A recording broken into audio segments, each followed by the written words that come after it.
شہید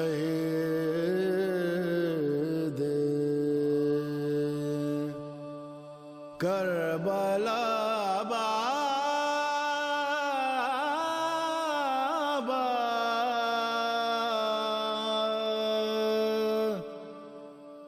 غریب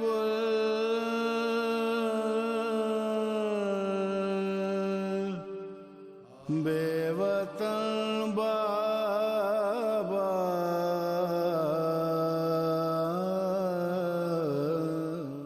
سلوات اللهم صل على محمد وآل محمد. مجھ رہی خلق میں ان آنکھوں نے کیا کیا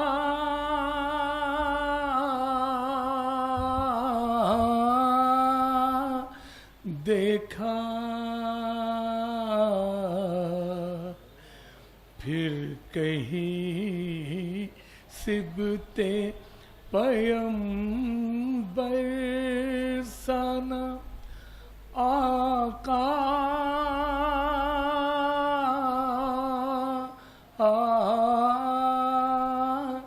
دیکھا، مجھ رہی خلق میں نے دیکھا عالم شاہ کو آلودہ خون،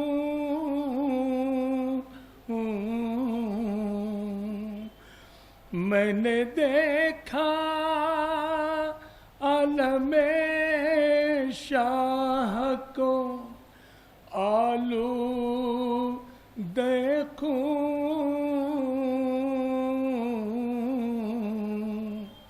میں نے نیزے پہ سر دل برے زہرا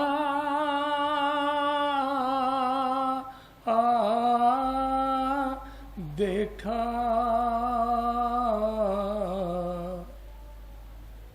ایک گٹری شہدی پشت پہ لائے جس میں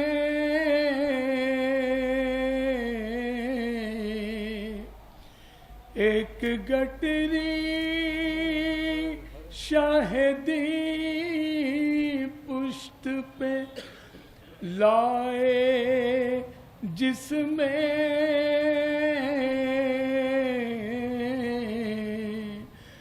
میں نے ٹکڑے ہوئے قاسم کا سراپا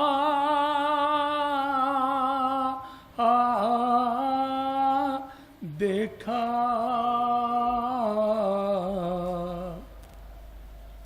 میں نے دیکھا علی اصغر کا گلا خون میں تر،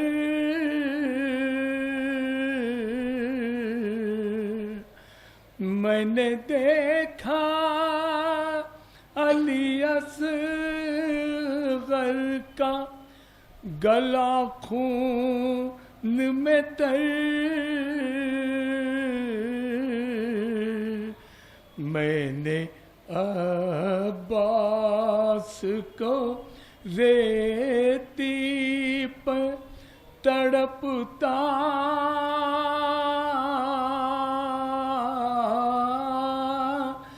دیکھا،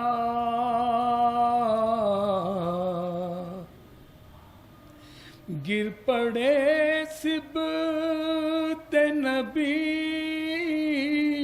تھام کے ہاتھوں سے جگر،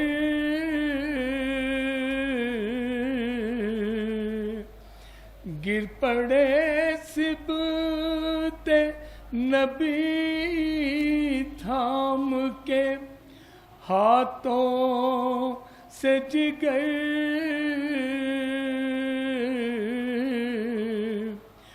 علی اکبر کو جو ریتی پہ تڑپتا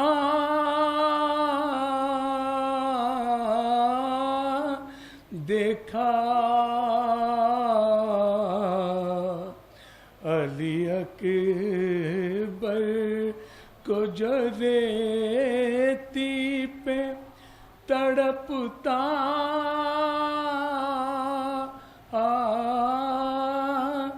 دیکھا، مجرئی خلق میں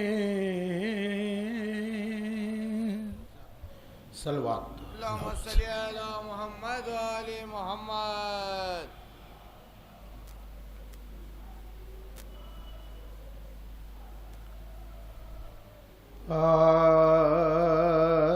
نام پر شاہ کے پانی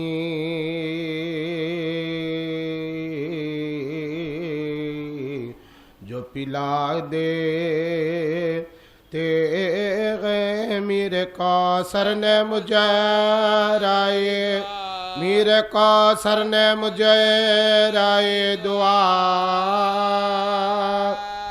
دیتے، فاطمہ کہتی ہے دنیا میں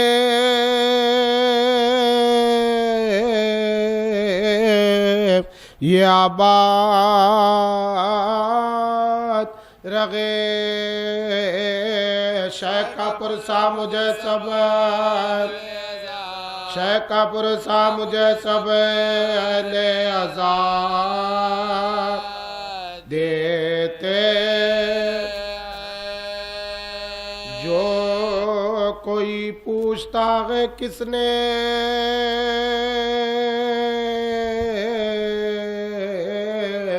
کمر کو توڑا،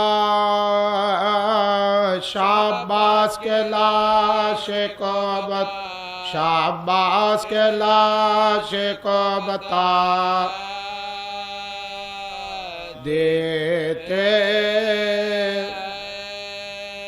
ذبح شبیر کو کرتا ہے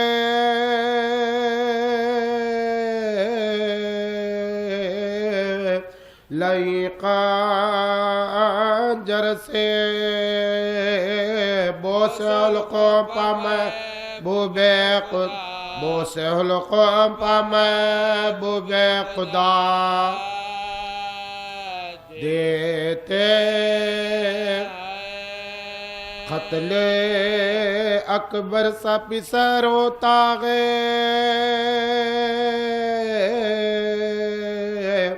شے کرتے ہیں شکر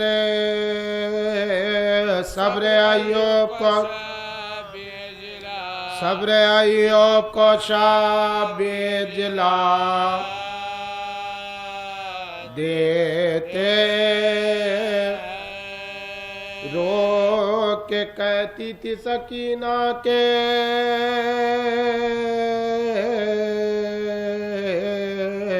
ہمیں قید کیا لوگ زندہ سے یتیم، لوگ زندہ سے یتیم کو دیتے، چشمے سجاد اگر ذوب سے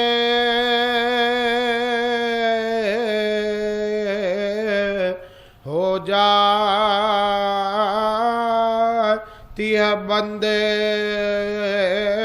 اشقیا پاؤ کے، اشقیا پاؤ کے، اشقیا پاؤ کے دیتے، نام پیشا کے پانی جو پلا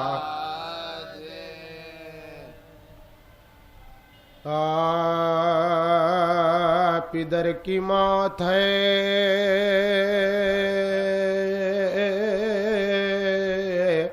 مرنا جوان بیٹے کا سفر جہان سے کرنا جوان بیٹے کا غضب ہے خون میں بھرنا جوان بیٹے کا ستم ہے جیسا گزر ستم ہے جیسا گزرنا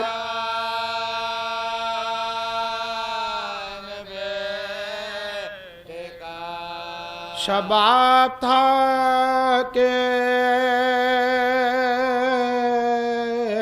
شغ مشرقین سے چھوٹے محبوب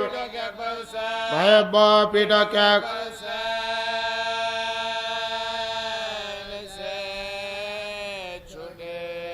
خدا پدر کو نہ دکھلائے مرگے راحت جان کلیجہ زخمی غور جب دل کو پھر قرار کہا ادھر تو سینے اکبر سے گزری نو کے سینہ لگوئے دھروا چچوے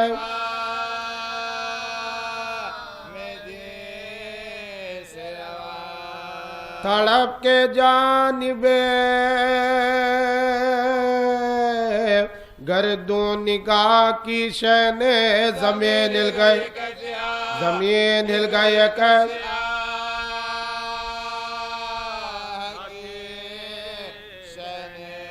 پکارتے ہوئے دوڑے میرے شہید پسرے میرے جواب میرے میرو میرے سعید پسرے میرے حسین میرے یوسف میرے رشید پسے قریب ہو کے میدان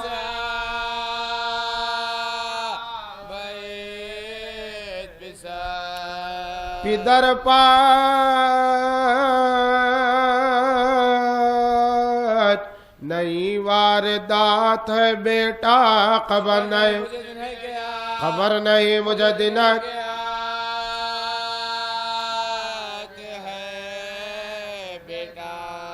کدھر گئے میرے گل پیرغان علی اکبر میرے قلیق میرے کم سخن علی اکبر جوان مر گئے غریب الوطن علی اکبر اجاڑ کر گئے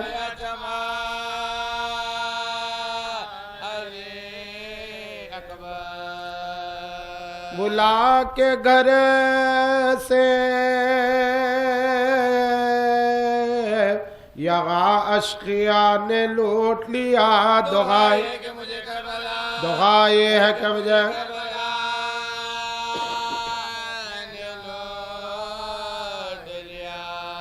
پکارتے تھے کہ اے شیر پھر پکار مجھے نہیں بتانے کے لاشا یہ نابکار مجھے تیرے فراق میں ہے عزیز ناگوار مجھے صدا سنا دے بچت کے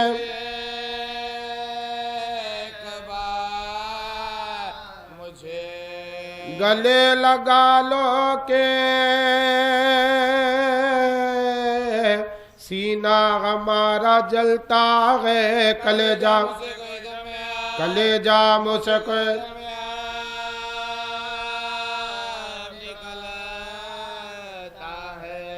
پکاری دیوڑی سے بانو پسر ملا کے نہیں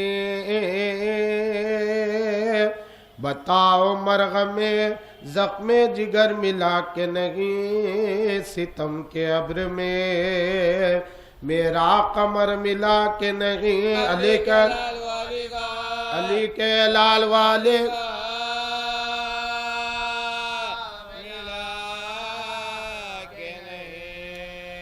شتاب لاو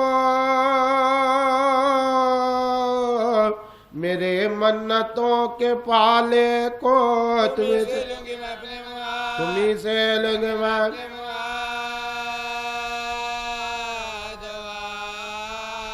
والے کو یہ ذکر تھا کہ صدا آئی دور سے ناگہان جناب قبلہ کعبہ بائیے للہ حضور حال سے بیٹے کے کیا نہیں آگا زبان اٹھ گئے غلام زبان اٹھ گئے غلام کی یاشا اکھڑ گئے دم اب موت جان لیتی ہے پکارنے کے بھی طاقت جب دیتی ہے صدا یہ سنتے ہی تان بیرو بر دوڑے یہ درد دل تھا کہ تھامے ہوئے جگر دوڑے کبھی تو فوج پار مانند شیر نر دوڑے کبھی ادھر گئے کبھی ادھر گئے روتے کبھی ادھر دوڑے لٹی ہوئی وہ کمائی بس تلاش ملی زمیں پاکون زمیں پاکون وغیر زمیں پاکون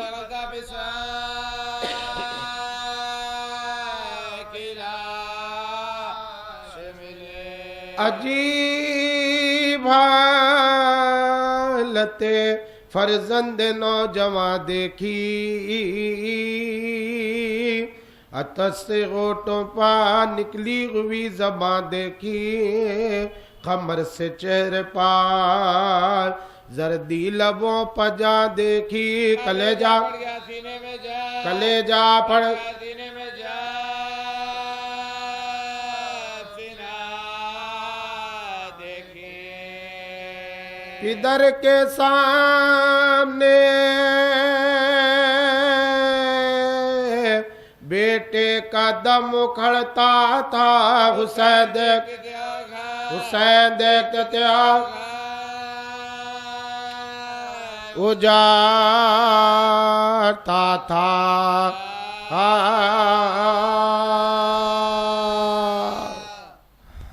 ایک صلوات بابا سے بلند پڑھ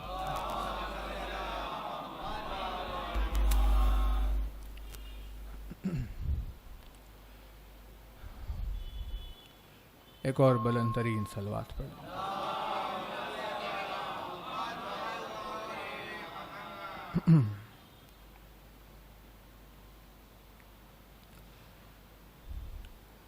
لا حول ولا قوة الا باللہ العلی العظیم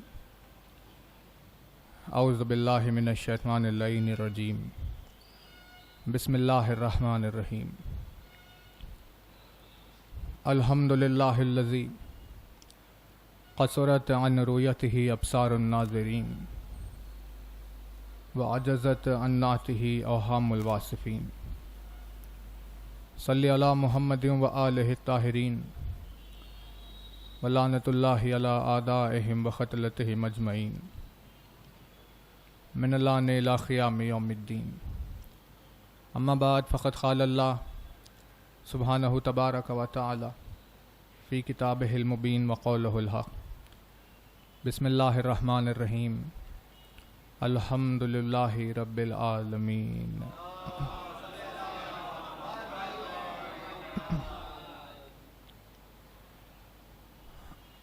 فرمایا صاحب اعظم الدرجات الفاظ نے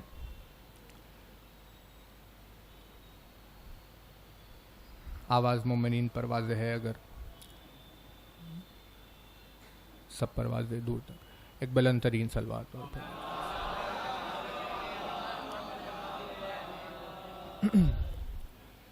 فرمایا صاحب اعظم الدرجات الفاظ نے، فرمایا مالک معجز نما انداز نے، فرمایا مولا کائنات امیر المومنین حضرت علی ابن ابی طالب،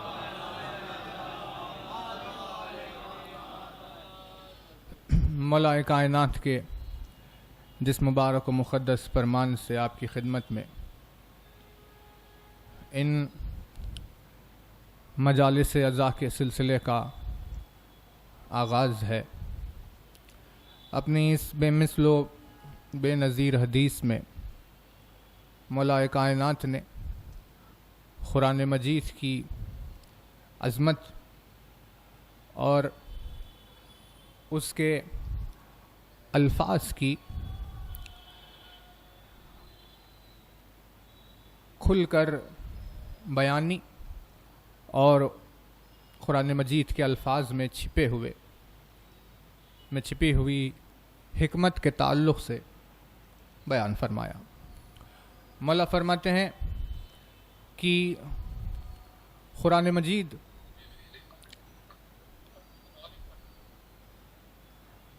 ایک اور سال بعد پڑھ لیجیے بار بار۔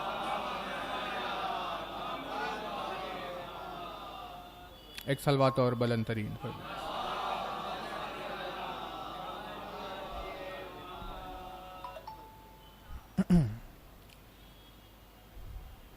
آواز کسی چیز کی یہاں پر آ رہی ہے، ایک اور سلوات پڑھ دے بارگاہ ہے۔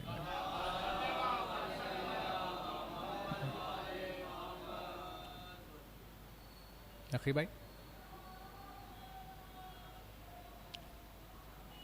فون میں سے آ رہی شاید پیچھے، آپ فون لے کے یہاں بیٹھ جائیے۔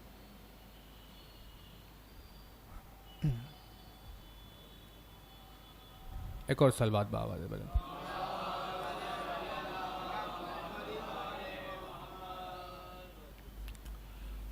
توجہ رہے مومنین کی کہ مولا نے فرمایا کہ قرآن مجید ایک ایسی کھل کر بیان کرنے والی کتاب ہے کہ جس کے الفاظ میں کسی قسم کی کوئی لڑکھڑاہٹ نہیں پائی جاتی۔ مولا نے فرمایا کہ قرآن ایسی کتاب ہے کہ جس نے کسی بھی مسئلے کو، کسی بھی عنوان کو کشمکش میں یا اس کشمکش کی گفتگو کے لحاظ سے بیان نہیں کیا۔ مولا فرماتے ہیں کہ قرآن نے ہر چیز کو کھول کھول کر بیان کیا، اور کوئی ایسا موضوع، کوئی ایسا عنوان نہیں ہے کہ جس پر قرآن نے کھلے ہوئے طور پر بیان نہ کیا ہو۔ وہ بات اور ہے کہ غور و فکر کی کمی ان کھلے ہوئے الفاظ کو بھی سمجھنے سے انسان کو خاسر بنا دیتی ہے، لیکن اگر کوئی تدبر کرنے والا موجود ہو تو قرآن کے ایک ایک لفظ نے حقیقت کو کھلے طور پر واضح کر دیا ہے۔ مولا فرماتے ہیں کہ قرآن مجید نے یعنی ایسی کھل کر بولنے والی کتاب ہے کہ جس کی گفتگو میں کسی قسم کی جنبش نہیں پائی جاتی، جس کے الفاظ میں کسی قسم کی لڑکھڑاہٹ نہیں پائی جاتی، بلکہ کھلے طور پر بیان کرنے کے ساتھ ساتھ قرآن اپنی استقامت کے ساتھ بیان کرتا ہے، اپنے روب اور اپنے جلال کے ساتھ بیان کرتا ہے۔ یعنی ایسا نہیں کہ جب کوئی بات کہہ رہا ہو تو اس کے کہنے کا رنگ یا عاجزی یا منت کا رنگ ہو، بلکہ قرآن جب اپنی طرف سے حقانیت کو واضح کر رہا ہے تو اس حقانیت کی وضاحت میں اپنے روب و جلال کے ساتھ بولنے والا ہے، جس میں کسی قسم کی الفاظ کی جنبش نہیں پائی جاتی۔ تو اب توجہ رہے کہ جب قرآن صامت میں الفاظ کے بیان کرنے کا اتنا زور ہے، اور قرآن نے صامت جب الفاظ کو اتنی کھلے ہوئے طور پر بیان کرتا ہے، اور قرآن صامت کے ساتھ الفاظ میں چھپا ہوا اس کا روب و جلال ہے، تو کوئی تصور کرے کہ قرآن ناطق جب گفتگو کرتا ہوگا تو اس کی گفتگو میں روب و جلال کا کیا عالم ہوگا۔ جب قرآن ناطق گفتگو کر رہا ہوگا تو اس کی گفتگو میں حقانیت کتنے کھلے ہوئے طور پر بیان ہو رہی ہوگی. جب قرآن ناطق گفتگو کر رہا ہوگا تو اس کے فرمان میں، اس کے لہجے میں، اس کے انداز میں کس قسم کی استقامت پائی جا رہی ہوگی. مولا فرماتے ہیں کہ یہ وہ کتاب ہے کہ جس میں پائے جانے والے الفاظ میں کسی قسم کے شک کی گنجائش نہیں ہے، اور اس کتاب نے اپنے اندر کئی سارے واقعات بیان کیے. جناب آدم کے قصے، جناب نوح کے قصے، ابراہیم و موسیٰ و عیسیٰ کے قصے، اور کئی ایسے واقعات کہ جس کے لیے پروردگار نے یہ مناسب جانا کہ اس کے آخری کلام میں، کہ جہاں اس کے بعد اب وہ بندوں سے بات کرنے والا نہیں ہے، اس آخری کتاب میں کن واقعات کو ان کی عظمت کی بنا پر اس میں شامل کیا جا سکتا ہے. اور ان واقعات کو بیان کرنے کا مقصد یہ نہیں تھا کہ کسی کا ایک قصے سے دل بہلائے، یا کسی انسان کو ایک واقعہ سنائے اور اس سے کچھ وقت کو گزار دے کہ بھئی ایک بات آئی تھی جو ہم نے کہہ دی، وقت گزرا، دل بہل گیا، ہم خوش ہو گئے. بلکہ قرآن مجید کے ہر واقعے اور ہر ایک قصے کے پیچھے ہزاروں حکمتیں چھپی ہوئی ہے کہ پروردگار عالم نے ان حکمتوں کو اپنے بندوں تک پہنچانے کی خاطر کتاب میں کئی سارے واقعات بیان کیے. توجہ ہے نا؟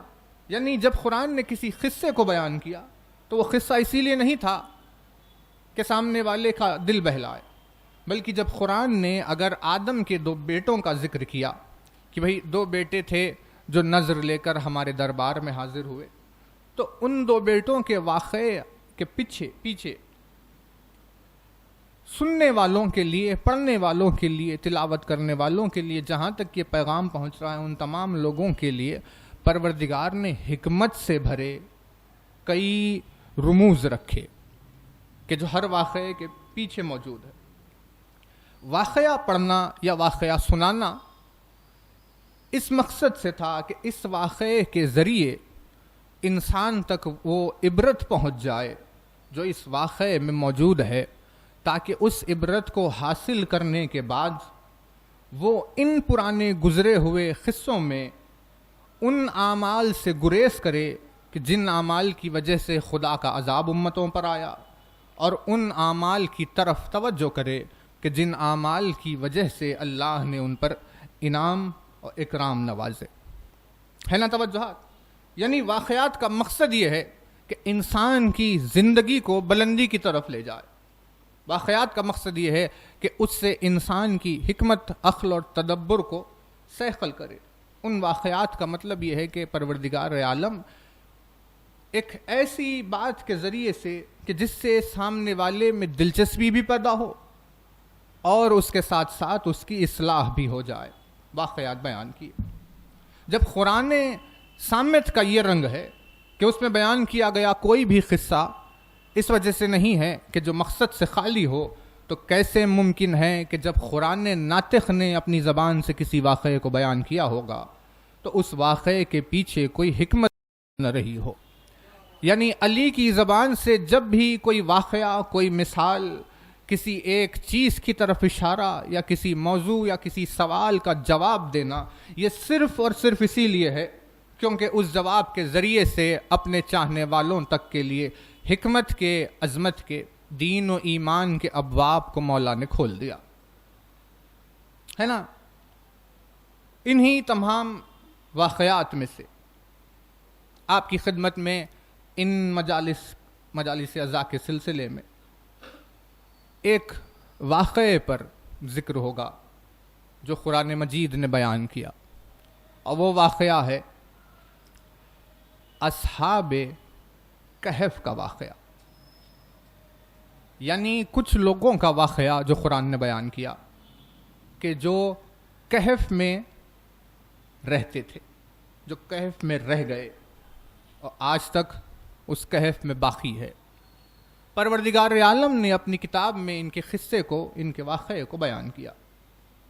ان مجالس اعزاء میں آپ کی خدمت میں اسی ان لوگوں پر قرآن مجید کے اس سورہ کا نام پڑا، اور سورہ کا نام ہے سورہ کہف۔ اسی سورہ کہف سے اس واقعے پر آپ کی خدمت میں یہ مجالس اعزاء کا سلسلہ رہے گا۔ توجہ رہے کہ اتنے سارے واقعات میں اس واقعے کو آخر کیا خصوصیت حاصل ہوئی ہے۔ سورہ کہف کی خاصیت یہ ہے کہ یہ وہ سورہ ہے کہ جسے نوک نیزہ پر جب بلند تھا تو اس وقت سر حسین نے اس سورہ کی تلاوت فرمائی۔ سورہ کہف کی تلاوت حسین نے نوک نیزہ پر بیان فرمائی۔ کربلا سے کوفے کے اور کوفے سے شام کے راستے میں کئی مقامات ہیں ایسے کہ جہاں لوگوں نے زبان حسین سے سورہ کہف کی تلاوت سنی، اور نوک نیزہ کی بلندی پر جب سر حسین سے یہ سورہ جاری ہوا، جب زبان حسین پر یہ سورہ نوک نیزہ کی بلندی پر آیا، تو اس واقعے پر، اس لمحے پر سورہ کہف کو اپنی معراج حاصل ہو گئی۔ یعنی قرآن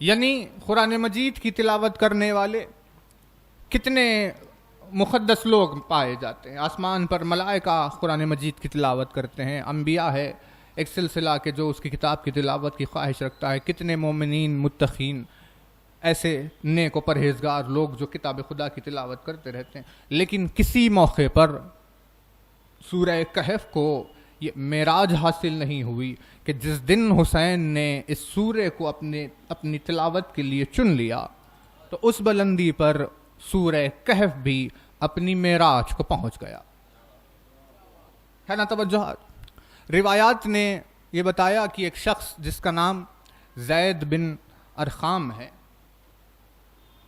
اس نے جب سر حسین راستے سے گزر رہا تھا، اسے لے جایا جا رہا تھا، تو زید بن ارقام نے دیکھا کہ حسین کے ہونٹوں کو جنبش ہو رہی ہے۔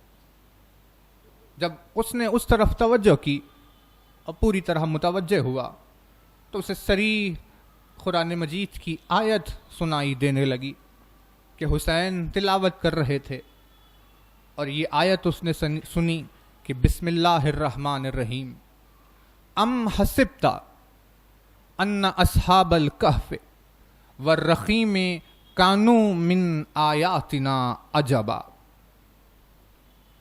ہے توجہ، یہ سورہ کہف کی 9ویں آیت ہے، 9th، جہاں سے اصحاب کہف کا واقعہ شروع ہوا۔ زید نے اس آیت کو زبان حسین سے سنا کہ حسین نوک نیزہ پر اس آیت کا ورد کر رہے تھے، اس آیت کو دہراتے جا رہے تھے کہ ام حسبت ان اصحاب الکہف والرقیم کانوا من آیاتنا عجبا۔ توجہ رہے، ام حسبت، کیا تم یہ گمان کرتے ہو، ان اصحاب الکہف والرقیم، کہ اصحاب کہف اور رقیم یعنی غار اور لوح والے، کیا تم یہ گمان کرتے ہو کہ غار اور لوح والے ہماری نشانیوں میں سے عجیب تھے؟ ہے نا توجہ، یہ سوال پوچھ رہا ہے پروردگار۔ اصحاب کہف، اصحاب الکہف والرقیم، یعنی دو گروہوں کا ذکر کیا، ایک کہف والے اور دوسرے رقیم یعنی لکھنے والے، رقم کرنے والے، کیونکہ جو لوگ جمع تھے ان میں سے کچھ لوگ لکھنے والے لوگ تھے، اسی لیے ان لوگوں کو قرآن نے رقیم کہہ کر پکارا، ہے نا۔ اور یہ سات کی تعداد جو زیادہ تر لکھی گئی کہ 7 لوگ تھے کہ جو غار میں گئے اور وہ وہاں رہتے تھے، ان کا واقعہ. لیکن لفظ جو استعمال ہوا وہ غار نہیں ہے، جو لفظ استعمال ہوا وہ کہف ہے. غار بھی حالانکہ عربی ہے، کہف بھی عربی ہے، لیکن اللہ نے لفظ کہف استعمال کیا کیونکہ ان دونوں میں فرق یہ ہے کہ کوئی ایک چھوٹی سی گفا ہو کہ جس میں 1 یا 2 لوگ آئے تو اسے غار کہا جائے گا. لیکن اگر ایک بہت بڑی وسیع ترین گفا ہو کہ جو ایک محلے کی طرح، ایک گھر کی محل کی، ایک شہر کی طرح ہو، تو اتنی بڑی گفا کو کہف کہتے ہیں. یعنی اس کی وسعت کی اشارے کے لیے لفظ کہف استعمال ہوا. آپ نے اگر روئے زمین پر دیکھا ہو کہ اللہ نے کیسے کیسے غار بنائے ہیں، تو اسکول کالج میں رہنے ہم نے دیکھا تھا کہ ایک شخص جو زمین پر غاروں کو ڈھونڈتے ہوئے نکلا، اور اس نے جب جا کر الگ الگ غاروں کی طرف دیکھا تو ایسے غار اس زمین پر موجود ہے کہ جس میں جانے کے بعد انسان کو یہ احساس ہوتا ہے کہ مانو ہم پوری دنیا سے الگ ہو گئے اور ایک نئی دنیا میں داخل ہو گئے. اتنے وسیع ترین، ان وسیع ترین غاروں کو کہف کہتے ہیں. اگر چھوٹی سی گفا تو اسے غار کہتے ہیں. وسعت کے لحاظ سے لفظ کہف استعمال ہوا، اسی لیے مولا نے فرمایا کہ انا کہف الحلم. مولا فرماتے ہیں کہ میں حلم کا کہف ہوں، یعنی میرے برداشت کی، میرے حلم کی کوئی انتہا نہیں ہے، اور اتنی زیادہ وسعت مجھ میں پائی جاتی ہے. کیونکہ اسی لیے کیونکہ مولا نے 2 صفات کو ایک دوسرے کی زینت قرار دیا. فرماتے ہیں کہ علم کی زینت حلم ہے. جس نے حلم کو چھوڑ کر علم حاصل کیا تو اس نے زینت کے بغیر علم حاصل کیا، اور جس نے زینت کے بغیر کوئی صفت اپنائی وہ صفت اسے فائدہ نہیں پہنچاتی.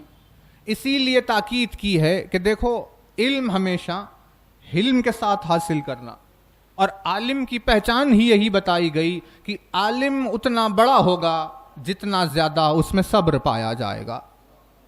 وہ اسی لیے کیونکہ جاہل کے سوال کو برداشت کر کے اس کا جواب دینا عالم کے علم کا معیار کا پتہ ہے. اور اگر حلم کے بغیر علم حاصل کیا جائے گا تو حلم سے خالی علم کسی کو کبھی فیض نہیں پہنچا سکتا، اور اس جاننے والے کی چھڑچھڑاہٹ سے بیزار ہو کر لوگ نہ اس سے سوال پوچھیں گے، نہ کوئی اس کے جواب کا منتظر رہے گا، اور اسے اس کے علم کے ساتھ اکیلے چھوڑ دیا جائے گا.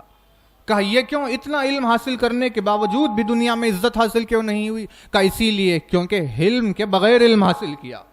مولا نے فرمایا کہ میں حلم کا کہف ہوں، کہ میرے پاس حلم کی وہ وسعت ہے کہ جس کا اندازہ نہیں. لیکن ایک مثال کے ذریعے سے سمجھا جا سکتا ہے کہ بھائی کسی کے پاس حلم اتنا ہی ہوگا جتنا کے پاس اس کے پاس علم پایا جائے گا. یعنی جب کسی کو علی کے علم کا اندازہ نہیں ہو سکتا تو ویسے ہی کسی کو علی کے حلم کا بھی اندازہ نہیں ہو سکتا. جو پروردگار عالم کے علم کا مرکز ہو کہ جس سے علم خدا ظاہر ہو رہا ہو، وہ وہی ہوگا کہ جس سے حلم خداوندی کا اظہار ہو.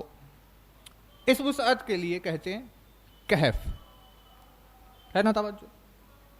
لیکن جہاں سے سورہ کہف کا آغاز ہوا، کیا تم یہ گمان کرتے ہو کہ غار اور لوح والے ہماری نشانیوں میں عجیب تھے؟ خدا یہ سوال پوچھ رہا ہے کہ ان کا قصہ سننے کے بعد تمہیں یہ تو نہیں لگ رہا کہ یہ کتنا عجیب واقعہ ہے؟ تو لفظ عجب آیت نے استعمال کیا، کانوا من آیاتنا عجبا. کیا تمہیں یہ لگتا ہے کہ یہ واقعہ عجیب ہے؟ اب آیت کے اس رنگ نے ہمیں حیرت میں ڈالا کہ بھئی آخر لفظ عجیب استعمال کیوں ہوا؟ تو اب اس کے استعمال کی اگر وجہ معلوم ہونا ہو تو اس کے معنی پہلے معلوم ہونے ہوں گے. آخر عجیب کس چیز کو کہتے ہیں؟ تو عجیب کے معنی یعنی عین جیم بے روٹ ہے. اس سے لفظ بنا عجب، اسی سے لفظ بنا عجیب، اسی سے لفظ بنا تعجب، یعنی ہم نے کسی چیز پر تعجب کیا کیونکہ وہ عجیب تھی، اور عجیب چیز کو دیکھ کر جو ریاکشن کیا جاتا ہے اسی کو تعجب کہتے ہیں. یہ ہے عجیب. مانا نے بتایا ڈکشنری نے کہ بھئی عجیب کس چیز کو کہتے ہیں؟ کوئی بھی چیز جو خلاف عقل ہو اسے عجیب کہتے ہیں. یعنی آپ کو عقل کے ساتھ ساتھ جو چیز چلتی ہوئی نظر آئے وہ کبھی عجیب نہیں ہوگی، لیکن جیسے ہی عقل ایک طرف گئی اور واقعہ ایک طرف جائے تو اسے عجیب کہتے ہیں، ہے نا. یعنی مثال کے طور پر اگر آپ نے پتھر آسمان کی جانب پھینکا تو اس زمین کی کشش کی بنیاد پر عقل یہی سوچے گی کہ بھئی اسے واپس نیچے آنا ہے، لیکن اگر وہ نیچے نہ آئے اور کہیں اور چلا جائے تو اس چیز کو دیکھ کر عقل کہے گی یہ تو عجیب تھا. کیوں؟ کیونکہ کوئی بھی ایسی شے جو خلاف عقل ہو، بہت توجہ رہے، یعنی عقل ایک کہے اور وہ چیز کچھ اور ہو تو اس خلاف عقل شے کو عجیب کہتے ہیں. ویسے ہی اگر کوئی انسان آپ کو ایسا نظر آئے کہ جس انسان میں ایسا کردار پایا جاتا ہے جو خلاف عقل ہے تو اس کا مطلب یہ ہے کہ وہ عجیب ہے. ایک شخص نے آ کر مولا سے سوال کیا کہ یا علی یہ بتائیے کہ عجیب کیا ہے، آخر وہ کیا چیز ہے جو عجیب ہے؟ مولا نے جواب دیا عجیب یہ دنیا ہے. مولا فرماتے ہیں یہ دنیا عجیب مقام ہے. کہا کیوں؟ کیونکہ یہ دنیا ہمیشہ خلاف عقل ہوتی ہے، کیونکہ عقل کے خلاف ہے اسی لیے عجیب ہے. مولا فرماتے ہیں یہ دنیا وہ مقام ہے کہ جو ایماندار کو بے وقوف کہتی ہے. بھائی توجہ رہے، ایماندار کو بے وقوف کہتی، یعنی جو ایمان اور خدا کے خوف سے، اپنے ایمان کی وجہ سے اپنی طرف آنے والے فائدے سے منہ موڑ لیتا ہے تو دنیا نے اسے بے وقوف کہا. بھائی ہے نا، جیسے کہ کسی دکان پر کوئی بات ہو گئی کہ بھائی 10 روپے کی کوئی چیز خریدنے کے لیے آئے اور انہوں نے 100 روپے کا نوٹ دے دیا ذہن میں یہ رکھتے ہوئے کہ وہ 10 ہے. اب دکان والے نے لے لیا، اب اس نے دیکھا کہ یہ تو 10 نہیں ہے 100 ہے، مطلب ہماری قیمت سے 9 ٹائمز زیادہ ہمیں مل گیا، ہے نا. اب دنیا عقل مند کسے کہے گی؟ دنیا اسے عقل مند کہے گی جو اسے رکھ لے. دنیا کی نگاہوں میں وہ عقل مند ہے کیونکہ اس نے اپنا فائدہ دیکھا.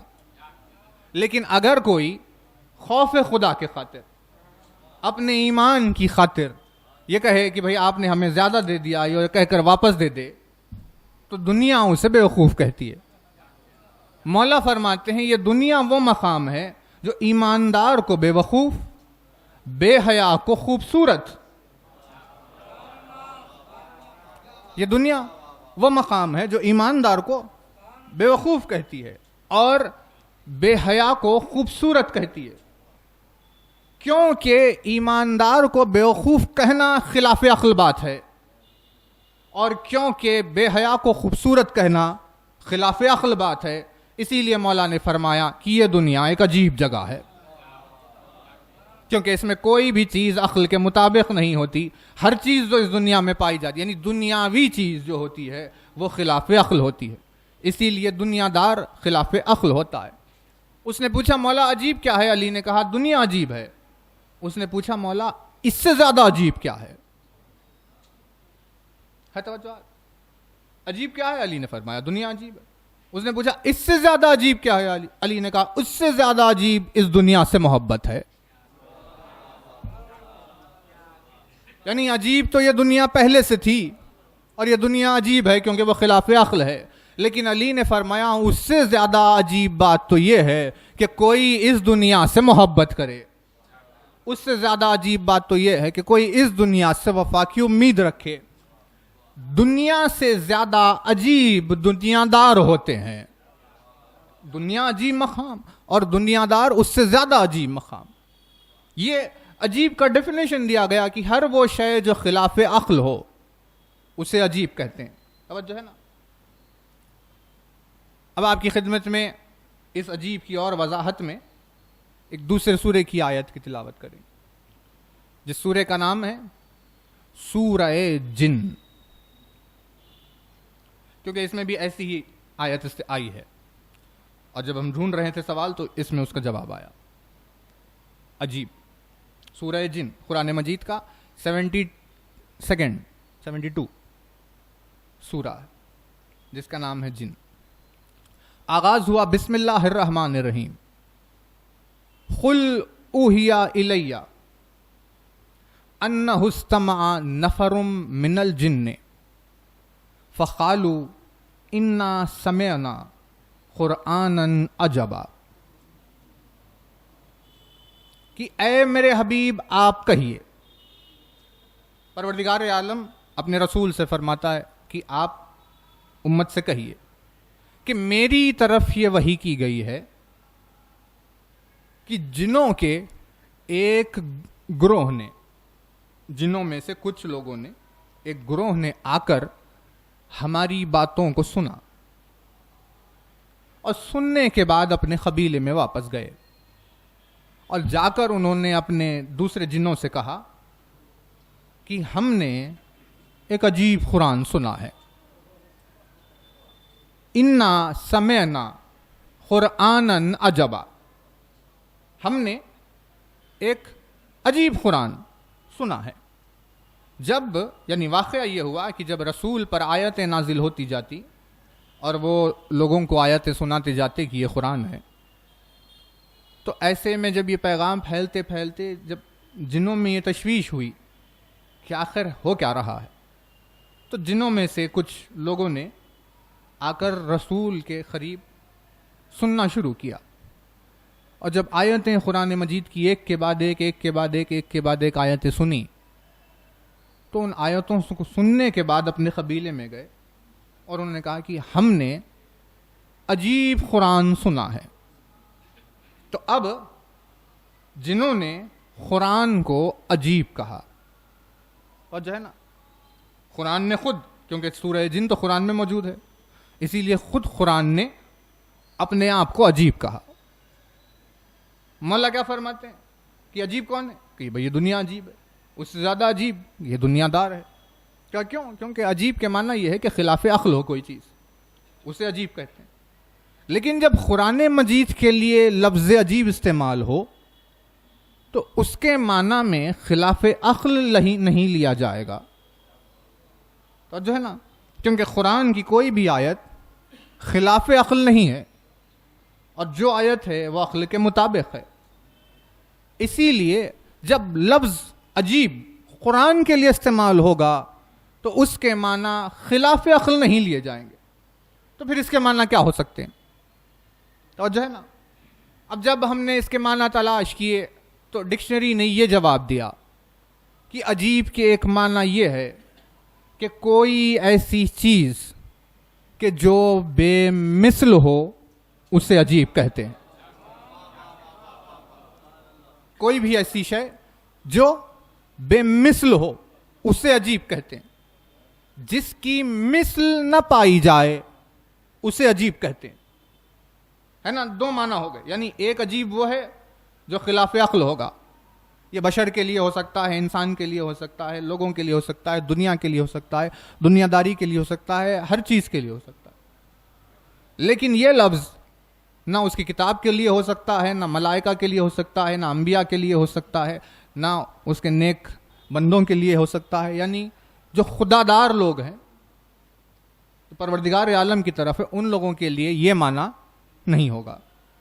تو ایک معنی یہ بتائے گئے کہ جو بے مثل ہو، بھائی توجہ رہے، بے مثل، جس کی مثل نہ پائی جائے۔ مثل اور مثل کسے کہتے ہیں؟ توجہ ہے نا، قرآن نے کیا کہا؟ اللہ کی کوئی مثل نہیں، لیکن اللہ کے لیے مثل ہے۔ لیسا کا مثل ہی شے للہ المثل الاعلی، مثل نہیں ہے، مثل ہے۔ فرق کیا ہے؟ مثل کسے کہتے ہیں؟ مثل کہتے ہیں ہم جنس کو، ہم جنس جو اسی جنس کا ہو، جس جنس کا ہے اسی نوعیت کا ہو، ہم نوع کو کہتے ہیں مثل. توجہ ہے نا؟ یعنی انسان انسان کی مثل ہے، کیونکہ یہ بھی انسان، یہ بھی انسان. جینس میں ایک ہے، آدم کی اولاد، آدم کی اولاد. کیونکہ ہم جنس ہے اسی لیے دونوں ایک دوسرے کی مثل ہے. انسان کبھی کسی جانور کی مثل نہیں ہو سکتا، کیونکہ وہ جنس اور ہے، انسان کچھ اور ہے.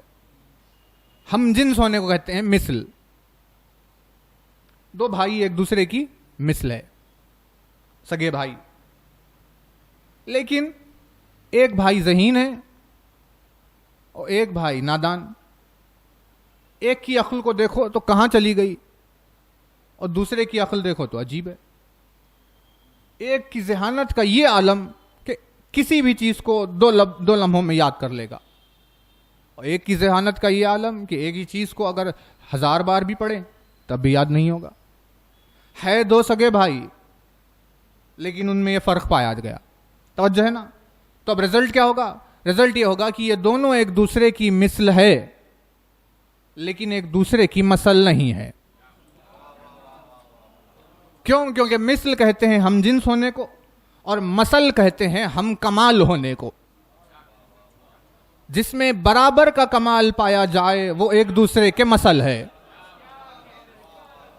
جس میں برابر کی جنسیت پائی جائے وہ ایک دوسرے کی مثل ہے. یعنی دو بھائی ایک دوسرے کی مثل ہوں گے کیونکہ وہ ایک جنس سے ہے، لیکن کمال کے فرق کی وجہ سے وہ ایک دوسرے کی مثل نہیں ہو سکتے، کیونکہ کمال جدا جدا ہے. قرآن مجید نے فرمایا کہ اللہ کی کوئی مثل نہیں ہے. وہ اسی لیے کیونکہ کوئی اس کا ہم جنس نہیں ہے. کہا اس کا ہم جنس کوئی کیوں نہیں ہے؟ کہا اسی لیے کیونکہ جب اس کی کوئی جنس ہی نہیں ہے تو اس کا ہم جنس کیسے ہوگا؟ اسی لیے اللہ کی کوئی مثل نہیں ہے. لیکن قرآن نے کئی انوار کو اللہ کی مثل قرار دیا ہے کہ بھئی للہ المثل الاعلی، جو اعلیٰ ہے وہ اللہ کی مثل ہے. کہ کون ہے وہ اعلیٰ جو مثل خدا ہو؟ کہ اسی اعلیٰ مثل اعلیٰ کو علی کہتے ہیں. توجہ ہے نا؟ یعنی وہ مثل اعلیٰ علی ہے کہ جو پروردگار عالم کے کمالات رکھتا ہے، جو کمال میں اس کا ہم کمال ہو، ہم جنس نہیں. اسے کیا کہتے ہیں؟ مثل اور مثل. توجہ رہے، لفظ عجیب کی وضاحت میں کہا کہ عجیب کہتے ہیں بے مثل ہونے کو، یعنی وہ جس کی جنس نہ پائی جائے اسے عجیب کہتے ہیں. جس کا جنڈر نہ پایا جائے، جس کی نوعیت پھر سے پائی نہ جائے. یعنی جیسے ایک بھائی کا دوسرا بھائی نہیں، اس کی کوئی بہن نہیں، اولاد نہیں، زوجہ نہیں، ماں باپ نہیں، وہ اکیلا، اس کا کوئی ہم جنس نہ ہو، اسے کہتے ہیں بے مثل. لفظ عجیب کے معنی یہ ہے کہ کوئی ایسی شے جو بے مثل ہو اسے عجیب کہیں گے. اب قرآن نے اپنے آپ کو جب عجیب کہا تو اس کے معنی خلاف عقل کے نہیں ہیں، بلکہ اس کے معنی بے مثل کے ہے کہ ایسی کوئی دوسری جنس نہیں پائی جاتی. بھائی توجہ ہے نا؟ یعنی جیسے قرآن مجید ہے ویسی کوئی دوسری کتاب نہیں پائی جاتی، جیسی یہ آیتیں ہیں ویسی کوئی دوسری آیت نہیں پائی جاتی. یہاں تک کہ اعلان عام ہو گیا کہ اگر تم ایسی کوئی دوسری آیت لا سکتے ہو تو لے کر آؤ، لیکن تم ہرگز نہیں لے کر آ سکتے کیونکہ اس کی کوئی دوسری جنس نہیں ہے. یہ قرآن بے مثل ہے. بھائی توجہ ہے نا؟ بہت زیادہ توجہ رہے. یعنی اس کا رزلٹ کیا ہوا؟ رزلٹ یہ ہوا کہ ایک طرف قرآن مجید آپ رکھ لیں اور ایک طرف ایک پیپر رکھ لیجئے اور اس پر صرف اور صرف اچھی باتیں لکھتے رہیے. سچ بولنا اور جو ہے عبادت انجام دینا یا جو بھی ہے اچھی باتیں. ایک طرف قرآن، ایک طرف کاغذ کی انبار لگا دے جس میں صرف اچھی باتیں لکھی ہوئی ہے، زمین سے لے کر آسمان تک کتابیں اور کاغذوں کا انبار لگ گیا، صرف اچھی باتیں لکھی ہوئی. ان تمام اچھی باتوں کا مجموعہ اگر مل بھی جائے تب بھی قرآن مجید کی ایک آیت کی برابری نہیں کر سکتا. توجہ ہے نا؟ کیوں کہ وہ اسی لیے کیونکہ یہ جو جنس ہے یہ دوسری وہ جنس نہیں ہے، کیونکہ یہ بغیر جنس کے ہے، بے مثل ہے. اسی لیے چاہے کتنی ہی اچھی باتیں جمع ہو جائے، پوری یونیورسٹی اچھی باتوں سے بھری ہو رہے، اس کے باوجود بھی قرآن مجید کا مقابلہ نہیں کیا جا سکتا، کیونکہ قرآن بے مثل ہے. توجہ ہے نا آپ کی؟ اسے کیا کہتے ہیں؟ اسے کہتے ہیں بے مثل، جس کا ہمسر نہ پایا جائے، جس کی جنس نہ پائی جائے، جس کی برابری کرنے والا کوئی پایا نہ جائے، ہے نا؟ اسے کہتے ہیں بے مثل کتاب، یعنی جس کا کوئی برابر نہیں ہو سکتا، ہمسری کا دعویٰ کوئی ہرگز نہیں کر سکتا. وہ ہے عجیب. توجہ ہے نا؟ اس شے کو کہتے ہیں عجیب. یہی لفظ استعمال ہوا، عجیب، عجب، تعجب، یہ سارے ایک روٹ سے نکلے. اسی روٹ سے ایک اور لفظ نکلا جسے کہتے ہیں عجائب. بھائی سلامت رہے. ایک لفظ اور نکلا عجائب. کہ یہ کیا ہے؟ کہا عجیب کی جمع کو کہتے ہیں عجائب، عجیب کے پلورل کو کہتے ہیں عجائب.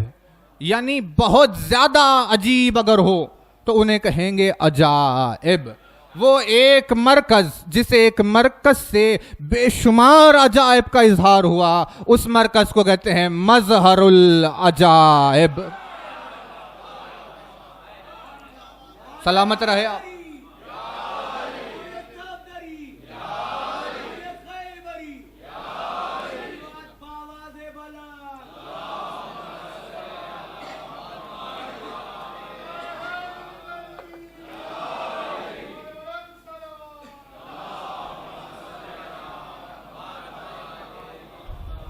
اسے ایک مرکز کو کہتے ہیں مظہر العجائب، یعنی جس کے معنی یہ ہوں گے کہ ایک ایسا مرکز کہ جس سے ایسی چیزیں ظاہر ہوتی ہے کہ جن کی کوئی مثل نہیں ہے. بھائی بہت توجہ رہے، لفظ مثل نہیں استعمال ہوا، لفظ مثل استعمال ہوا، یعنی جس کی ہمسری کرنے والا کوئی پیدا نہیں ہو سکتا، اسے کہا جائے گا مظہر عجائب. بھائی ہے نا؟ مثالیں لے لیجئے کہ ایک رات بستر رسول پر علی کو نیند آئی، تو اس موقع پر خداوند عالم کی کتاب کی آیتیں نازل ہو گئی سونے کی شان میں. بھائی کسی کے سونے کی شان میں کہیں کوئی آیت نازل ہوتی ہے؟ علی کے سونے کی شان میں آیتیں نازل ہوئی. اس سونے کے بدلے میں اللہ نے اپنی مرضیاں دے دی. جب سونے کے بدلے میں وہ مرضیاں لے لے گا تو جاگنے کے بدلے میں وہ کیا نہیں لے سکتا؟ سونے کے بدلے میں مرضیاں لے لی تو جاگنے کے بدلے میں کیا نہیں لے گا؟ ایک رات سونے پر آیتیں آئی، ہے نا؟ ہزاروں سال، اب خیر اشارہ ہے یہ، گزرے.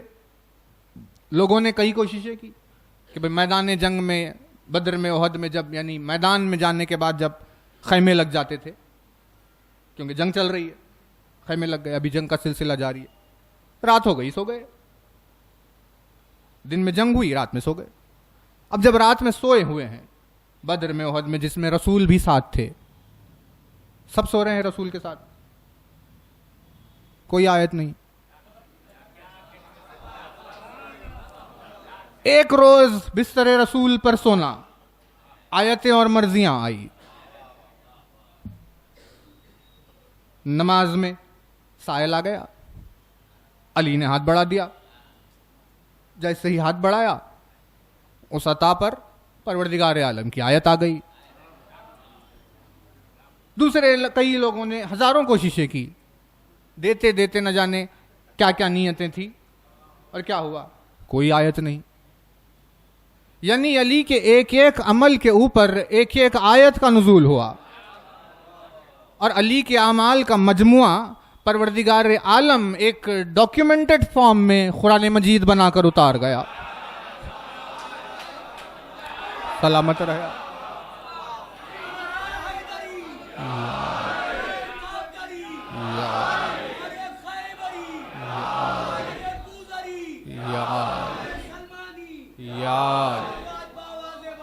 اللہ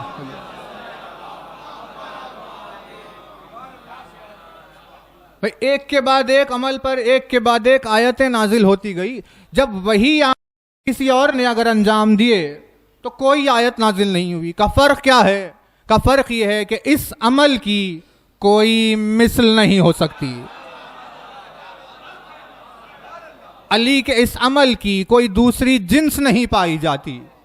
بے مثل عمل ہے اگر علی نے انجام دیا ہو، چاہے وہ رکوع میں زکوٰۃ دینا ہو، چاہے بستر رسول پر سو جانا ہو، چاہے کعبۃ اللہ میں آنا ہو، یا چاہے ساری زندگی میں کوئی ایک عمل اگر ہو، تو علی کا وہ عمل بے مثل عمل ہے، کیونکہ اس کی کوئی جنس نہیں پائی جاتی.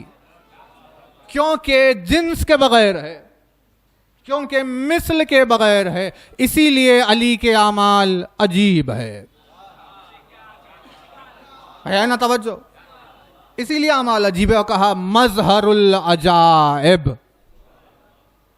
تو اب آپ دیکھیے قرآن مجید میں ایک سے ایک عجیب چیز ہے جس کی مثل نہیں. جیسے الحمد کہ ایک شخص مر گیا، جان چلی گئی، روح قبض ہو گئی، لاشا پڑا ہوا ہے نا حدیث. رسول نے کیا فرمایا کہ اگر اس مرے ہوئے شخص پر تم الحمد پڑھ کے پھونک دو اور اگر وہ اٹھ جائے تو کیا نہ کرنا، تعجب نہ کرنا. یعنی تم اسے عجیب نہ کہنا، کیونکہ تمہاری نگاہوں میں یہ جو عجیب ہے وہ خلاف عقل ہوگا، لیکن ہماری نگاہوں میں یہ جو عجیب ہے وہ بے مثل ہونا ہوگا. لہذا تم تعجب نہ کرنا، کیونکہ تم تو تعجب ہی کرو گے. وہ عمل بے مثل عمل ہے. مردے پر الحمد پڑھ کر اگر پھونک دے اور وہ زندہ ہو جائے تو تعجب نہ کرنا، کہ بھائی نہ سوچنا یہ کیا ہے. یہ ہے قرآن صامت. قرآن صامت میں یہ اثر ہے کہ اگر اس کے الفاظ کو پڑھ کر پھونک دیا جائے تو مردوں میں جان آ جاتی ہے، اور اگر ایسا ہو جائے تو اس پہ کسی قسم کا تعجب نہ ہونے پائے. جب قرآن ناطق اگر کسی کے سامنے آئے اور اگر مردہ زندہ ہو کر اٹھ کر بیٹھ جائے تو اس پر کس قسم کا تعجب ہو سکتا ہے. وہ الحمد جب سمٹا تو بسم اللہ ہوا، وہ بسم اللہ جو جب سمٹا بسم اللہ الرحمن الرحیم ہوا، وہ بسم اللہ الرحمن الرحیم جو سمٹا تو بسم اللہ ہوا، وہ بسم اللہ جب سمٹا تو بے ہوا، وہ بے جب سمٹا تو نقطہ ہوا. یعنی اس نقطے کا پھیلاؤ اگر پڑھ کر پھونک دیا جائے تو مردے زندہ ہوں گے. تو کیسے ممکن ہے کہ وہ نقطہ اگر کسی کے سامنے آئے تو وہ کیسے زندہ نہ ہوگا؟ میں دیکھیے تاثیر بتائی ہے اللہ نے قرآن مجید کی، ہے نا، حدیث رسول ہے. انسان مرتا کب ہے؟ کئی واقعات آپ نے اپنی زندگی میں دیکھیں، کیا کیا نہ ہوا لیکن بچ گئے. اور کئی واقعات دیکھیں کہ بھائی کچھ نہیں تھا لیکن مر گئے. مطلب ہمیں پتا چلا کہ انسان جیتا اور مرتا اس وقت ہے کہ جب خدا کہے کہ ہاں اس کا وقت ہوا، روح قبض کر لو، تو اس وقت مر جاتا ہے. لیکن اگر خدا کہے کہ ابھی وقت نہیں ہوا، ابھی روح قبض نہیں کرنی ہے، تو لاکھ ہو وہ جیتا رہے گا. بھئی عمارتوں پہ سے گر گئے، پتھروں سے مار لگی، کیا کیا نہیں ہوا، تڑپ رہے ہیں در سے، لیکن زندہ ہے. کیوں؟ کیونکہ روح قبض کرنا حکم خدا کے اعتبار سے ہوگا. جب تک حکم نہیں ہوگا کسی کی روح نہیں نکالی جائے. یہ روح حکم خدا سے نکال لی گئی اور وہ مردہ پڑا ہوا ہے.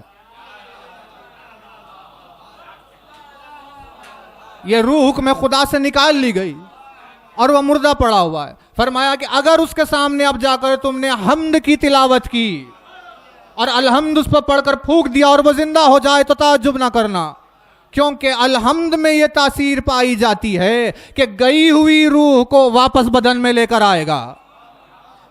حکم پروردگار سے لی گئی روح کو وہ پھر سے پلٹا کر یہاں پر لے کر آئے گا. یہ کس میں؟ یہ الحمد میں تاثیر پائی جاتی ہے.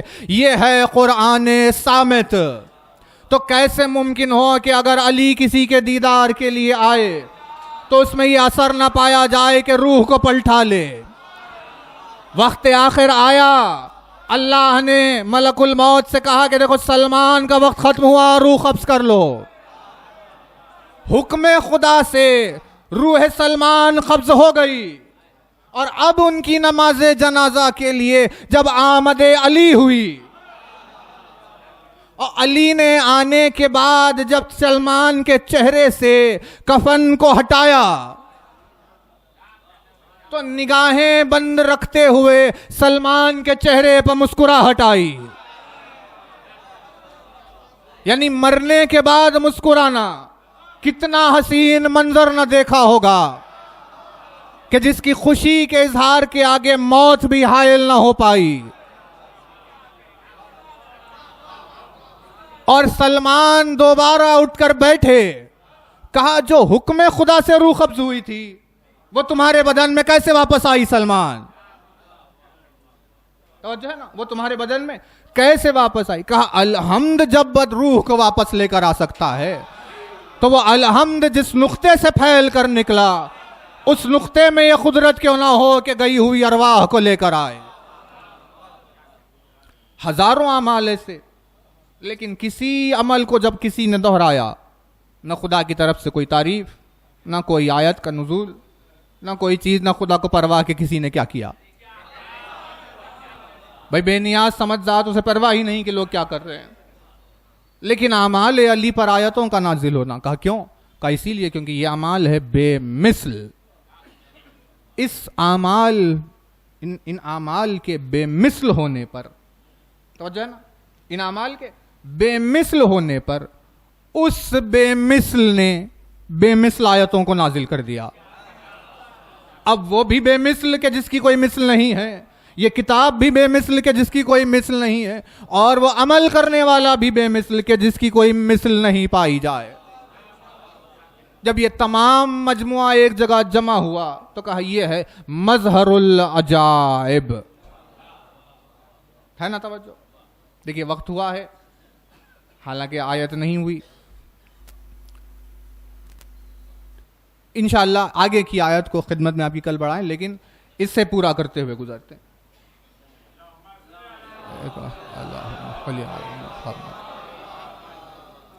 مظہر العجائب ذات علی, جس سے بے مثل اعمال ظاہر ہوتے ہیں.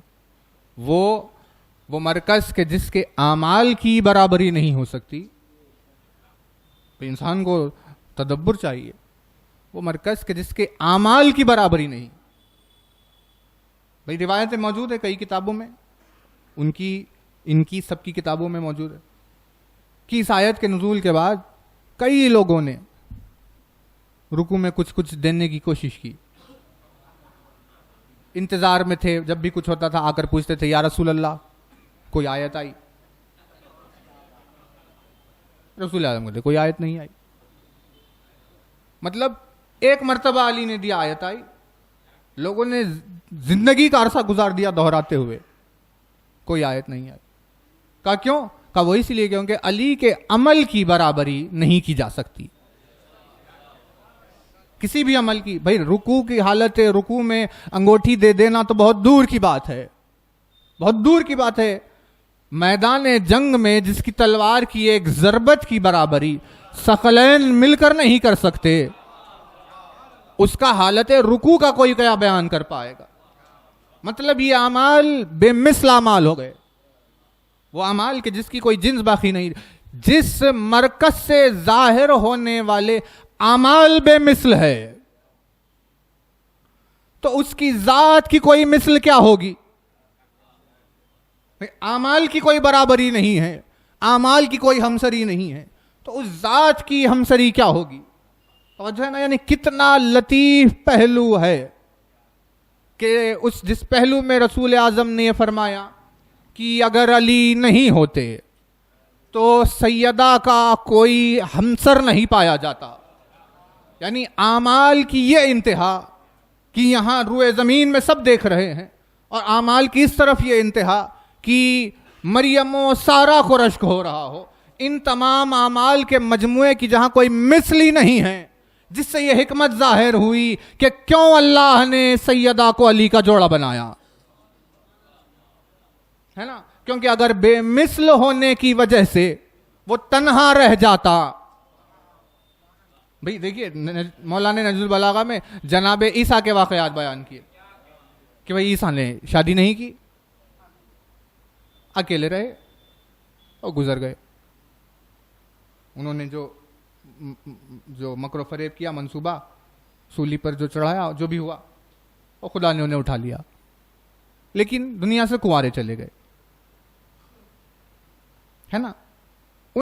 بیان ہو رہی ہے علی کی زبان سے نہج البلاغہ میں. مولا فرماتے ہیں اگر تمہیں زہد اختیار کرنا چاہتے ہو تو عیسیٰ کا زہد کیوں نہیں اختیار کرتے؟ کہا انہوں نے کیا کیا؟ کہا وہ عیسیٰ کہ جس نے پتھر کو اپنا تکیہ بنا لیا، جس نے ہوا کو اپنی چادر بنا لیا، کھلے ہوئے آسمان کو اپنا چھت بنا لیا، پھیلی ہوئی زمین کو اپنا فرش بنا لیا، اور نہ شادی کی نہ اولاد تھی کہ ان کی طرف توجہات رکھے اور خدا کی یاد سے غافل ہو جائے. تعریف ہو رہی ہے، توجہ ہے نا آپ. مولا نے مثال بیان کی کہ بھئی دیکھو ایسا ہوتا ہے کوئی خدا کا بندہ. یہ تعریف بیان کی. ایک شخص آیا، اس نے کہا یا علی، ایک بندہ جو آپ کا چاہنے والا کہتا ہے جنگل میں چلا گیا، اس نے اپنے گھر والوں کو چھوڑ دیا صرف عبادت خدا میں. یہ بات آئی، مولا نے کہا اسے بلاؤ. اسے لایا گیا. علی نے اس کی تنبیہ کی، اسے ڈانٹا کہ تو کیا کر رہا ہے نا، کیوں اپنے گھر والوں کو چھوڑ کر، اپنے اہل و عیال کو چھوڑ کر جنگل میں چلا گیا. مطلب ایک صفت کہ جو صفت جب عیسیٰ میں پائی گئی تو اس کی مدحت ہوئی، وہی صفت جب کسی اور نے اپنائی تو اس کی تنبیہ ہوئی، اس کی سرزنش کی. ایسی ہی مثال سلمان کی بھی تھی. سلمان کی بھی شادی نہیں، سلمان کا بھی کوئی اولاد نہیں، سلمان کا بھی جوڑا نہیں. مولا نے یعنی اہل بیت میں شامل وہ سلمان، ویسی ہی حرکت کسی اور نے کی تو اس کی سرزنش ہوئی. کہا یہ کیوں؟ کہا وہ اسی لیے کیونکہ صرف عمل کو دیکھ کر دہرایا نہیں جا سکتا. اگر تیرے اعمال کی مثل پائی جا رہی ہے تو اس مثل کے اعتبار سے اپنے اعمال انجام دے، لیکن اپنے آپ کو بے مثل فہرست میں شامل کرنے کی کوشش نہ کرنا. اپنے آپ کو بے مثل ہونے کی فہرست میں شامل نہ کرنا. اور اب وہ عیسیٰ کی مثال، یہ اتنے نیک لوگوں کی مثال. اور علی نے اپنی زندگی میں نکاح کیا، ماں باپ بھی ہے، ازواج بھی ہے، اولاد بھی ہے. اور مثال دے رہے ہیں عیسیٰ کی کہ یا علی جب عیسیٰ نے شادی نہیں کی تھی اور ایسے ہی چلے گئے تو آپ نے نکاح کیوں کیا؟ آپ کی ازواج و اولاد تو ہے. اگر وہ خوب راستہ ہے تو آپ اسی راستے پر چلتے. بھائی بے مثل نے بے مثل کے اعمال پر بے مثل آیتیں نازل کی، اور اب یہاں پر اس نکاح کی حکمت واضح ہوئی کہ یہ اپنے وجود میں اپنے اعمال کے اعتبار ہی سے پہلے بے مثل ہے، وجود میں اپنے بے مثل ہے. اور اگر ایسے ہی اس دنیا سے اکیلا چلا جاتا تو پروردگار عالم نے اس حکمت کو ظاہر کیا علی کے نکاح سے کہ پھر وہ بے مثل کو کوئی یاد کرنے والا نہ ہوتا. اسی لیے علی کا ایک ہمسر قرار دیا کہ جس ہمسری نے ایک دوسرے سے نکاح کی قبولیت سے در حقیقت میں پروردگار عالم کی توحید کو بچایا ہے. در حقیقت میں پروردگار عالم کے بے مثل ہونے کو بچایا ہے. اسے کہا جائے گا عجیب. آیت نے کہا کہ قل اوحی الی انہ استمع نفر من الجن فقالوا انا سمعنا قرآنا عجبا، کہ جب جنوں کے ایک گروہ نے آیتیں سنی تو انہوں نے جا کر کیا کہا؟ ہم نے عجیب قرآن سنا. وہ قرآن جو اپنی خاموشی میں اتنا زیادہ بلیغ و فصیح ہے کہ اس کی مثل نہیں، تو وہ قرآن جو بولنے والا ہوگا وہ کتنا بے مثل و ہمسر کے بغیر ہوگا، بے جنس ہوگا. جب قرآن سے جنوں کے سامنے عجائبات ظاہر ہو رہے ہیں، یہ توجہ نا، یعنی جن خود ایک عجیب مخلوق ہے. ہمارے لیے جن کیا عجیب ہے، خلاف عقل، کیونکہ جب کوئی چیز ہو تو دکھائی دے، یہ عقل کا تقاضا ہے. لیکن جن ہیں لیکن ہمیں نہیں دکھتے، مطلب خلاف عقل ہو گئے. عجیب ہے. جو مخلوق اپنے آپ میں خود عجیب ہے، اس نے قرآن صامت کو سن کر کہا کہ بھئی کیا عجیب کتاب ہے. جب قرآن صامت کا جنوں پر یہ اثر ہو سکتا ہے کہ جن اس کے عجائبات دیکھ کر حیرت میں پڑ گئے، تو بشر کے اوپر مظہر العجائب کے عجائب کا کیا اثر ہوگا؟ کتنی بلندی تک بات نہ جائے. خیر، حکمت بیان کی، اللہ نے وجہ بھی بیان کی. وہ آگے کی آیت انشاءاللہ آپ کی خدمت میں پھر کل اسے آگے بڑھائیں. مومنین سے بھی گزارش ہے کہ 7:30 مجلس کا آغاز ہوگا. آپ 7:30 آ جائے تو 8 سے 9 انشاءاللہ اس خاکسار کو تقریر کا موقع ہے. ام حسبت ان اصحاب الکہف والرقیم کانوا من آیاتنا عجبا، کیا تم یہ گمان کرتے ہو کہ غار اور لوح والے ہماری نشانیوں میں عجیب ہے؟ یہ آیت سر حسین سے جاری نوک نیزہ پر یہ آیت کی تلاوت حسین کی زبان سے ہو رہی ہے. یعنی ایک حکمت یہ بھی ظاہر کی، ہمارے بزرگوں نے کہا تھا کہ اس آیت کی تلاوت کی حکمت یہ ہے کہ بھئی وہ واقعہ تو عجیب ہے، لیکن کیا یہ عجائبات کم ہیں کہ سر کے جدا کر لینے کے باوجود نوک نیزہ پر کوئی قرآن مجید کی تلاوت کرتا رہے. قافلہ چلا، وہ سر لے کر آگے بڑھتے گئے اور آئے حلب، جہاں دیر راہب موجود تھا. اور راہب کھڑے ہو کر اپنے چھت کی بلندی سے کسی کے آنے کا انتظار کر رہا تھا. اس کی داستان یہی ہے کہ کئی برس پہلے رسول اعظم کے دربار میں جا کر اس نے کہا کہ یا رسول اللہ مجھے اولاد نہیں ہے. آغوش رسول میں آرام فرما رہے حسین نے کہا کہ ہم نے تجھے بیٹا عطا کیا ہے راہب.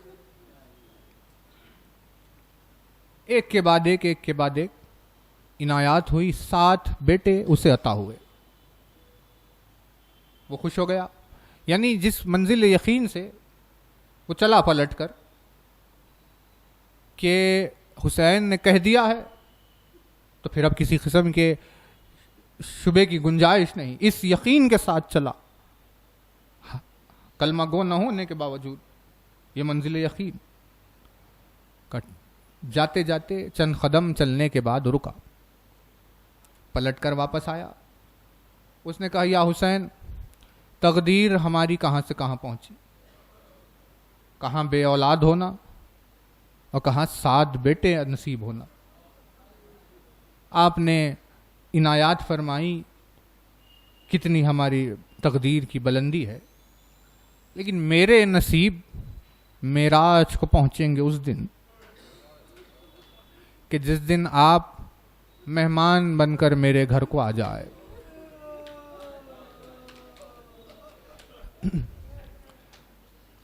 حسین نے کہا ٹھیک ہے راہب، جب تیری یہ خواہش ہے تو ہم ایک دن مہمان بن کر تیرے گھر ضرور آئیں گے۔ یہ کہہ کر اس سے وداع کیا۔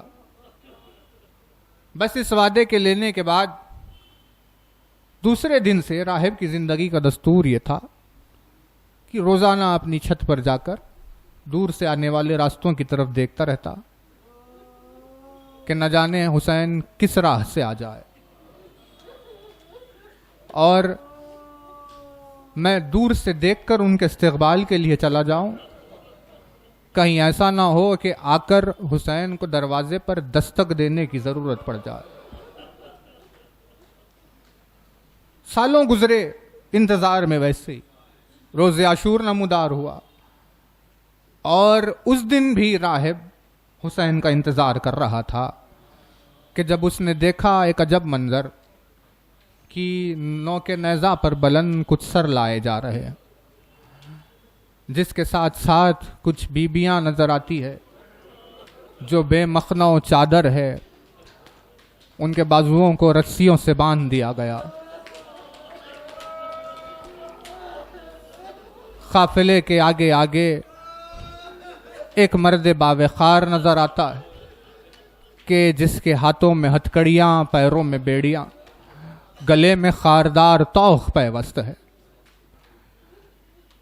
گزرتے گزرتے شام کا وقت آیا تو وہ قافلہ اس دیر کے باہر رک گیا۔ وہ غور سے دیکھ رہا، راہب کی نگاہ سر حسین پر پڑی۔ اب اس نے حسین کو بچپن میں دیکھا تھا، اسے یہ نہیں معلوم کہ حسین جوانی میں کیسے دکھتے ہیں، لیکن چہرے کی کشش نے اسے اپنی طرف متوجہ کر لیا۔ وہ غور سے دیکھتا رہا اور ایک حسرت و خواہش لے کر اپنے چھت سے نیچے اترا، گھر کے باہر آیا اور سپہ سالار سے کہا کہ دیکھو تم لوگ یہیں رک رہے ہو رات بھر، تو اگر کوئی خدمت چاہتا ہے تو میں وہ خدمت کرنے کے لیے تیار ہوں، کوئی اگر دوسری چیز چاہیے ہو تو مجھے بتا دینا، میں وہ ساری چیزیں تجھے دینے کے لیے تیار ہوں، بس آج کی رات اس سر کو مجھے اپنے گھر میں لے جانے کی اجازت دے دو۔ اب قافلہ وہیں ٹھہرا ہوا تھا، سپہ سالار راضی ہو گیا، اس نے کہا ٹھیک ہے اس سر کو لے کر چلا جا۔ جیسے ہی اجازت ملی اس راہب نے اپنی ابا کے دامن کو پھیلایا، سر حسین کو اپنی آغوش میں لے لیا، دیر میں آنے کے بعد اس پتھر کے اوپر سر کو رکھا جس کی زیارت زائرین کر کے آتے ہیں کہ یہاں سر حسین رکھا ہوا تھا۔ سر کو پتھر پر رکھنے کے بعد راہب پر عجیب کیفیتیں طاری ہونے لگی۔ وہ کبھی سر حسین کے قریب آ جاتا، کبھی سر حسین سے دور چلا جاتا، کبھی اطراف میں طواف کرنے لگتا، کبھی اپنے ہاتھوں کو ملتا، کبھی آسمان کی جانب دکھتا، کبھی رونے لگتا، کبھی خاموش ہو جاتا۔ اسے سمجھ میں نہیں آ رہا تھا کہ اس چہرے میں کیسی کشش پائی جا رہی ہے۔ قریب آنے کے بعد اس نے غور سے جو ایک منظر دیکھا کہ اس چہرے پر اسے کئی زخموں کے نشانات نظر آئے۔ راہب کا دل بھرایا جب اس نے مجروح سر حسین کو دیکھا۔ ارادہ کیا کہ سر حسین کا مرہم کریں گے، اور ایک گوشے سے ایک رومال لے کر آیا اور اس رومال سے حسین کے چہرے کا مرہم کرنے لگا۔ بس کرتے کرتے، بس 3 جملے ہیں، اس پر مجلس تمام ہے راہب کے۔ مرہم کرتے کرتے، یعنی جیسے ہی رومال کو حسین کے رخساروں پر رکھا، ایک مرتبہ رومال کو ہٹا کر کہنے لگا کہ اللہ رے تیرے چہرے پر اتنے زخموں کے نشان، ایسے معلوم ہو رہا ہے کہ جیسے لاکھوں نے مل کر تجھ پر حملہ کیا۔ ایسے معلوم ہو رہا ہے کہ تلوار بھی چلائی گئی ہو، تیر بھی چلائے گئے ہو، نیزے اور بھالے برسائے گئے ہو، تیرے چہرے پر پتھر کے زخموں کے نشان بھی پائے جاتے ہیں. اتنے زیادہ زخموں کے نشان. مرہم کرتے کرتے راہب نے رومال کو حسین کے ہونٹوں پر رکھا. جیسے ہی حسین کے ہونٹوں پر رومال کو رکھا، ایک مرتبہ فوراً رومال کو پیچھے ہٹا کر ہونٹوں کی جانب غور سے دیکھنے لگا اور اس نے کہا اللہ اللہ، یہ تیرے ہونٹوں کی کیفیت ایسے معلوم ہو رہا ہے کہ جیسے دم آخر بھی تجھے پانی کی ایک بوند نہ دی گئی ہو، تجھے شدت پیاس میں پانی پلائے بغیر ذبح کر دیا گیا ہو. عطش اور ہونٹوں پہ یہ خشکی گواہی دے رہی ہے کہ تجھے ایک بوند بھی میسر نہیں ہوئی ہے. بس مرہم کرتے کرتے ایک مرتبہ راہب نے حسین کی آنکھوں پر رومال کو رکھا. صاحبان اولاد اپنے دل کو تھام کر یہ جملہ سنے کہ راہب نے کیا کہا. آنکھوں پر جیسے ہی حسین کے رومال کو رکھا، ایک مرتبہ پیچھے ہٹ گیا، ایک صیحہ بلند اس نے کیا اور کہا یہ تیرے آنکھوں کی کیفیت کون سی داستان سنا رہی ہے. ایسے معلوم ہو رہا ہے کہ جیسے تو نے ان آنکھوں سے اپنے جوان بیٹے کا دم نکلتے ہوئے دیکھا ہو. اے میرے مہمان مقدس و پاکیزہ، یہ بتا کہ تو کون ہے. سر حسین نے آواز دی، اے راہب تو نے نہیں پہچانا، میں حسین جس نے وعدہ کیا تھا کہ تیرے گھر کو آؤں گا. تقدیر حسین کو یوں تیرے پاس مہمان.